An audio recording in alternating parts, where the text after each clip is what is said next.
Good morning mga kakoys. Mga kakoys, tayo ipiplex ko lang sa inyo yung aking halaman dito na napulot noong kailan ba yun? 1 year ago.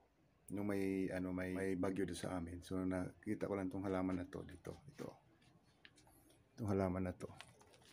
Nakita ko lang to doon sa doon sa tabing daan. Maliit pa to. So ngayon, ito malaki na siya. Ito na siya kalaki, oh.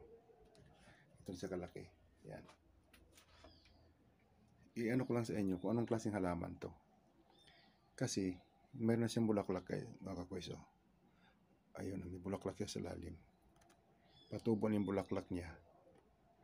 Curious lang kung anong klaseng halaman talaga to. Ayun, oh. May bulaklak siya sa lalim. Abangan ko yun kung anong klaseng bulaklak yung niya. Ganito sa kalaki, kakoys, oh. Malaki siya. Pero nung nakuha ko to, maliit lang to siya. Mga 3 dahon. Ayan mga kakoys. Hindi ko alam kung anong halaman to. Ayan lang mga kakoys. So more update sa aking mga tanim na halaman dito. Marami pa ditong dapat i-update dito sa aking mga tanim ng halaman. Ayan mga kakoys, oh. Yan lang po mga kakoys. Maraming salamat. See you po in my next one. Thank you. Bye-bye.